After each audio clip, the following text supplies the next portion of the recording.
How are you? Good to see you all. Appreciate your turning out for breakfast at 8. I'm really excited about our presentation today for you.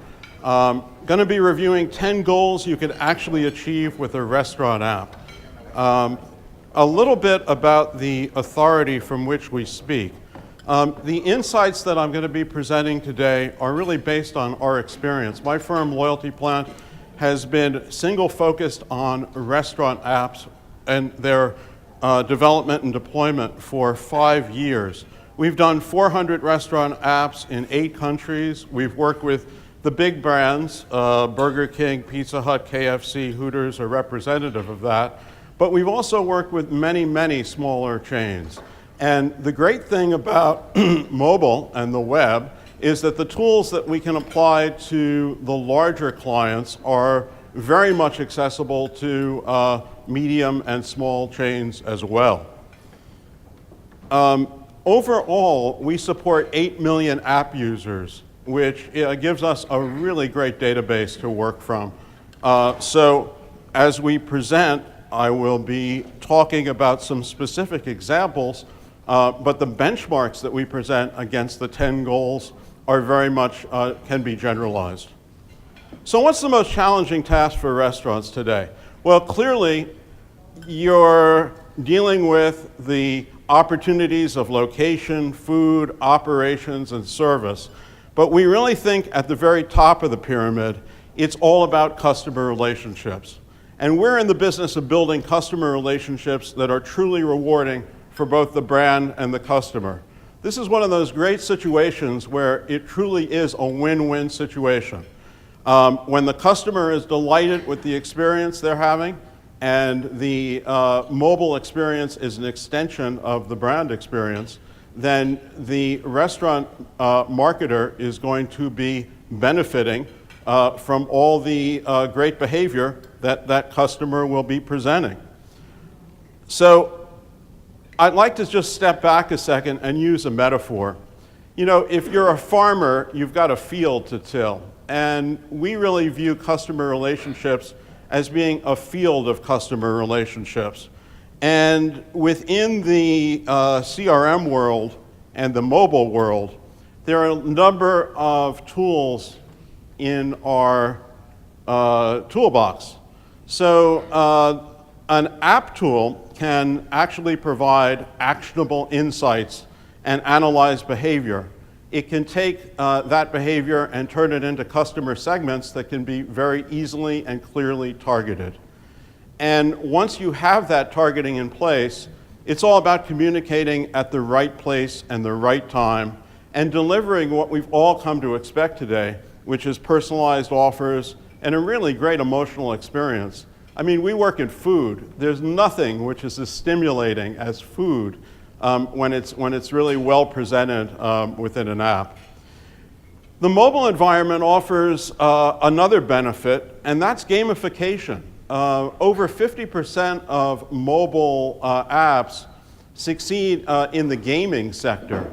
I don't know if you're familiar, but you probably, if you watched the Super Bowl last year, you saw 3 mobile gaming apps advertising. And I think we've all seen Arnold Schwarzenegger blowing up the world for his mobile game.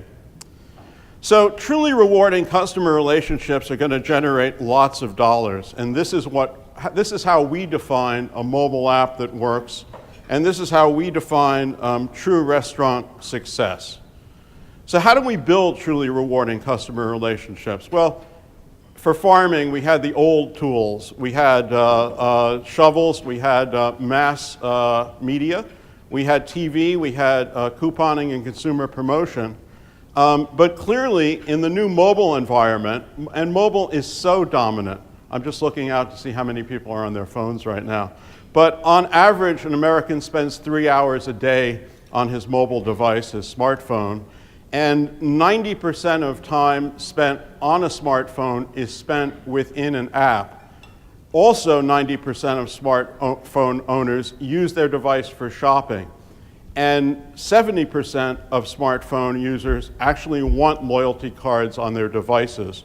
So you're playing to an audience that is extremely predisposed toward a great experience with your restaurant app. That's why we provide mobile apps. Now, 90% of restaurant apps are actually not very state-of-the-art tools. And what we find, it's actually very self-evident. If you go into the app stores and you start looking at how consumers rate restaurant apps, you'll clearly see that they're very low rated. And this is typical of a major chain that had very few downloads of its app. And the comment is, it's nothing but menu and locations. I can see those when I get there. How do you get to the reviews so I can rate the places that I eat at? So a number of 1 out of 5 star ratings, not much functionality there to draw people in, to engage them in a very emotional way, and it doesn't bring any value for your business. So simply saying that you have an app is definitely not enough. What we're seeing is more and more apps that look like this state-of-the-art John Deere tractor as it tills its field. The one that we all sort of point to as being a great success because of the volume it does and the great experience is Starbucks. It's actually used by customers. The Starbucks app is responsible for 21% of their overall sales. They're a $19 billion company, so you're talking about almost $4 billion being transacted through the mobile app. And it leverages personalized emotional communication, and it achieves the 10 business goal benchmarks that I'm going to be presenting to you right now. So we differentiate the Starbucks app and the John Deere state-of-the-art tractor as mobile apps and equipment that actually work.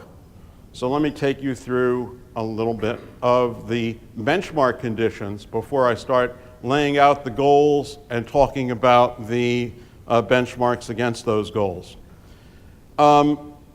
We used one location as our benchmark, and generally we view our success for benchmarking purposes after 3 months. You're going to see a build of traffic in month 1 and 2, but essentially at the end of 3 months you get a very, very clear read of what you can expect for the future, and we say that based on our total portfolio of experience. So we talk about goal 1, building customer data and analyzing customer behavior. One of the comments that I heard from someone who has an app is, well, we've had thousands of downloads, so we think it's a success. The reality is when you begin to look across app installations, there are a lot of folks who will download your app, but the sequential steps needed to become a real user of the app are often not followed through on. So some just don't use the app or have deleted it.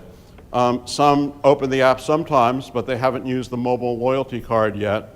And then you've got the groups that we're most interested in, those who use the mobile loyalty card 1 or 2 times, and those who use the card regularly. So in order to become a validated user of an app, you've got to download it, you've got to open it, and you've got to make a purchase using it. So let's take a look at, this is an example from Hooters in Europe.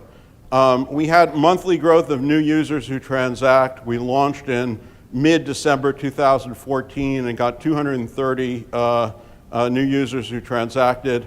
And then in the following months, we got 560, 520, 460. So overall, this benchmark is greater than 1,500 real customers using the app for one location after 3 months.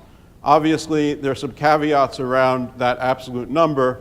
With QSR, we find that generally the number is about double that as a benchmark. And what we find is from downloads, in this particular case, restaurant signage was 81% of the download origination volume, and referrals were 19%. Referrals are a very important part of the overall business of building your user base, and I'll get to a benchmark against referrals in just a couple minutes. The reason it's so important is that you're talking about new users when you talk about referrals. The second goal is engaging customers in the digital channel. So here we talk about participation rate in the loyalty program from one restaurant. Generally, as a benchmark, we look at 30% loyalty program app penetration. And by penetration, we mean the number of checks using the mobile loyalty card divided by the overall number of checks. So 30 out of every 100. What we saw with the launch of our Pizza Hut app in a specific door was 20% usage during the first week and 33% after 2 months. Obviously, there's a lot you can do in terms of stimulating that usage, and that's what I'm going to talk about in some of the other goals. Goal number 3 is increasing average check size. And these are kind of illustrative screens from what we consider an app that really works. Again, highly motivating visuals of mouth-watering food that has me looking forward to lunch already. In this particular case, we're talking about 30% of users having higher checks. The reason here is that someone who is a loyal user is generally a higher spender. So not only are you leveraging the frequency, getting more of those loyal users to come more often, but in both examples of 2 different classes of restaurants, you've got a 30% higher check. So a major advantage in terms of the efficacy of the app, and clearly a quantifiable goal that you can attain. And that's really how we view apps, as being able to generate quantifiable goals that can build your business. Goal 4, win back lost customers. So here's a little bit of a build of a customer base that we looked at. In May, you can see of that blue bar, you had a number of customers who just didn't come back in June. They were given a push notification and an offer to come back to, this was a KFC. And what we found was that they returned. If you think about the average habit of your app user, much like most of your walk-in customers, they come in once and they don't really remember you. So the purpose of the app is really to build that loyalty over time and get them to come back. If they don't come back on their own, give them an offer like the one we have here. This was done in a KFC offering a free Sanders sandwich. It had a 34% open rate and a 14% win-back campaign conversion for lost customers. So a great example of how a really appetizing visual combined with a very targeted offer was able to bring back those lost customers and build the overall customer base. So goal 5 is all about encouraging impulse visits with location-based marketing. The technology in location-based marketing has become much better just over the last year. So the ability for a restaurant like the example I'm going to give of a KFC on the 3rd floor of a mall, not getting much in the way of traffic over a holiday as they expected, can be very easily remedied. This was a location-based campaign within a perimeter around the mall, and essentially they said, we're up on the 4th floor of the mall, come and receive your free gift. 22% of the folks who received the push notification actually converted, and that led to 35% additional sales. So these are tools which are available to you at minimal cost, which clearly give you real-time control over your business. If you think about slow time during the restaurant, and we heard this on the keynote panel yesterday from the CIO teams, they were talking about increasingly getting real-time control over their business through promotion. So our benchmark here is 22% for proximity marketing conversion. Goal number 6 extends the ability to promote to consumers with just an automated campaign. This is almost a no-brainer because you're getting registration data for an app user when they sign up. You'll get it out of their Facebook account. So you know that a customer who's celebrating their birthday is likely to want to have a party and start planning an event. So as they go through that consideration process, you can send them a push notification that's really attractive and festive and personal, saying, you know, happy birthday, making it very simple for them to book a table at your restaurant in the app, and at the same time offering them a real incentive to come in and take advantage of the occasion. So in this case, we had conversion 24% on birthday greetings, and we found that the average check was 2 times higher as a result of the promotion. Goal number 7 is getting new guests by referral recommendation. And this is almost the stealthiest. This is one that a number of app users who talk about apps that work often just talk about the loyal segments and being able to stimulate additional frequency and higher checks against loyal customers. In this case, what you're getting is new users. And we found with Burger King that 14% of all guests recommended the app to their friends. And as a result of that recommendation, for every recommendation that a guest made to their friends, you were getting 3 new app installs. So that's the equivalent of getting, for this particular location, 900 new app installs from recommendations for just the one location over 3 months. So it's a great way to take advantage of what we all know in the offline world to be one of the most effective marketing tactics, which is word of mouth. In this particular case, you have a tool which you don't necessarily have as easy leverage with in your mobile, in the offline world, and that's a loyalty incentive. So if you tell someone that if they recommend to friends, they get more points and mouth-watering rewards, you're going to leverage their recommendation and end up with a much larger customer base. So goal number 8 is getting additional revenue from digital ordering. And certainly nobody sets the standard for digital ordering better than Domino's. And they do just a great job of being able to both build and customize your own pizza, remembering your past orders, and making it just incredibly convenient to transact. In this particular case, we really do see 60% of digital orders should come from your own app. Now, this is going to vary a little bit by class of trade and depending on the scope of your business. But just yesterday, we heard the president of TGI Fridays talk about how they just launched a new experience, which is essentially everything but the booth. So your ability to get takeout business, your ability to do delivery business, as McDonald's is now doing about $1 billion, Frank Liccardi said yesterday, in 23 countries of delivery.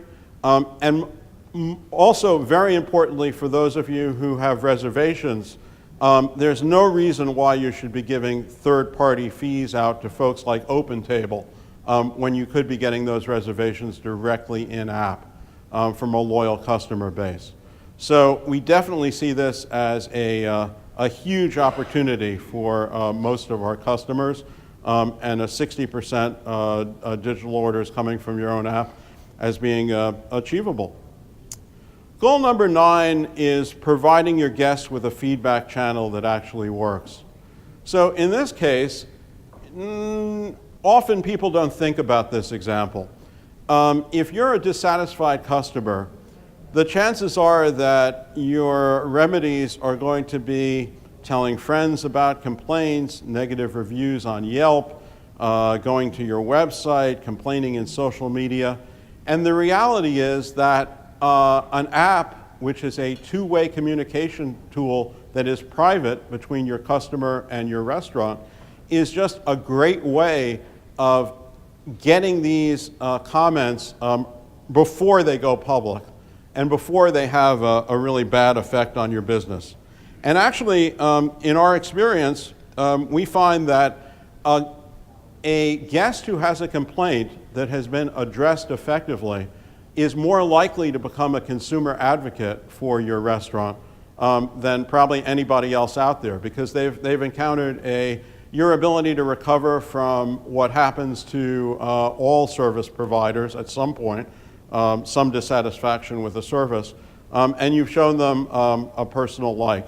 So what we've done in our mobile apps is build in a way of getting a very, very quick feedback, asking for ratings, and being able to give a text box for very, very concise comments, which can then be addressed by management.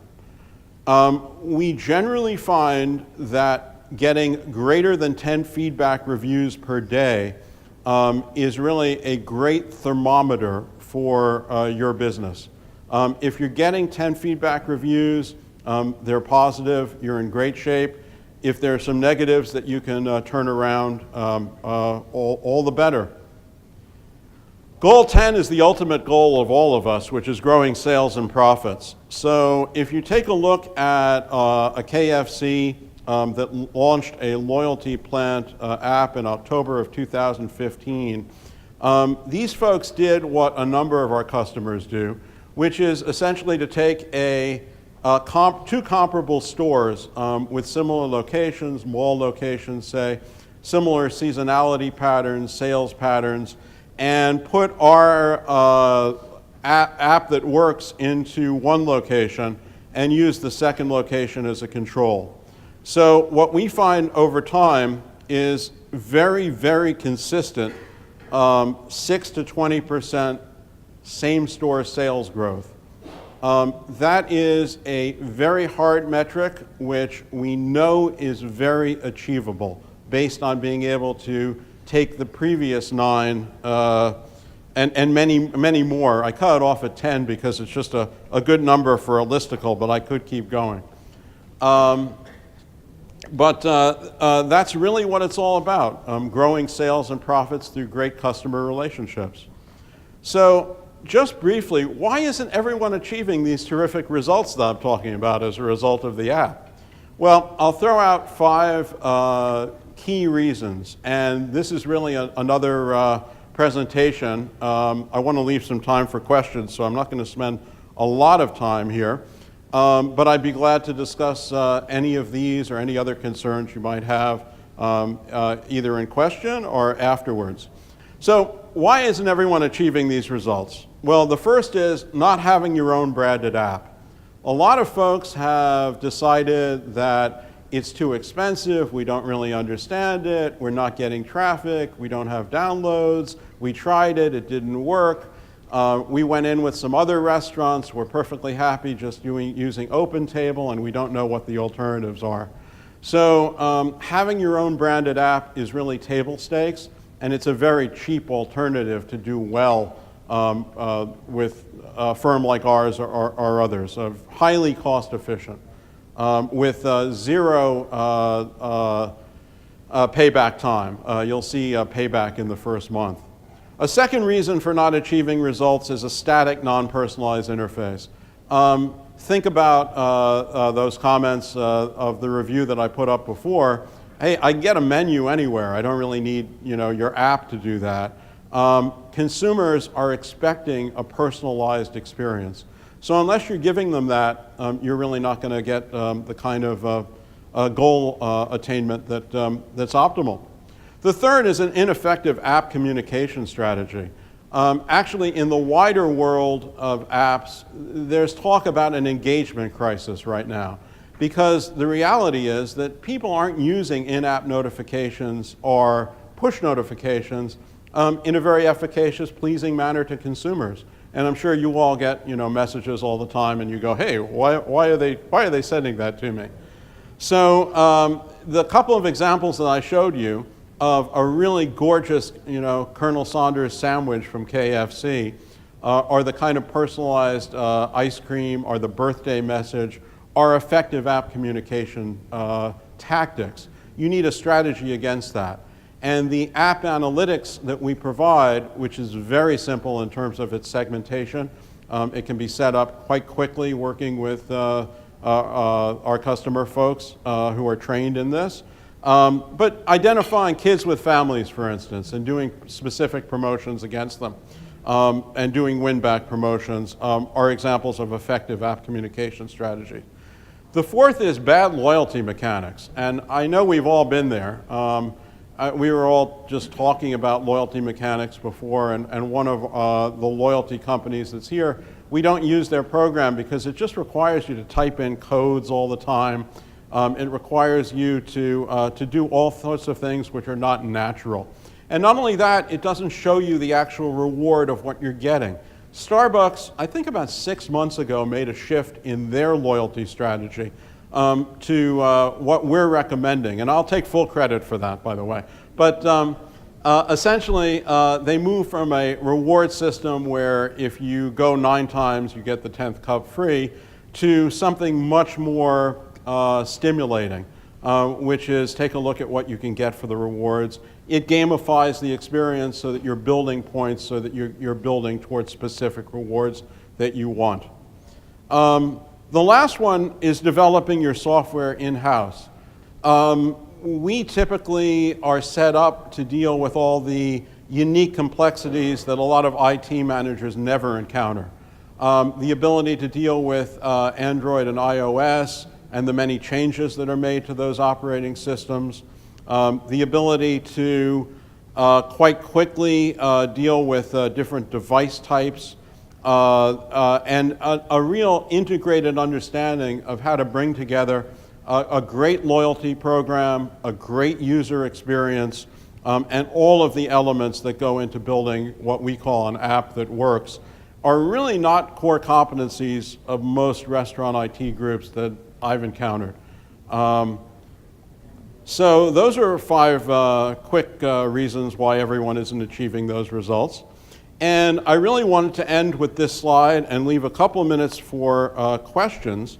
You can see as you look over here that where we're focused is on quantified results for our customers as a result of deploying an app in a very short time. And in fact, we've got another 7 benchmarks that we've established, which we could also share with you in an extended presentation. But I just want to make the point that our mission overall is really not a quantification. It's really, again, that mission that every restaurant brand deserves an app that delivers great key performance indicators. And really what that comes from is making guests happy and engaged. So it's great to talk about all these numbers and be able to quantify the result of what we do, and we don't really see enough of that within the world that we operate in.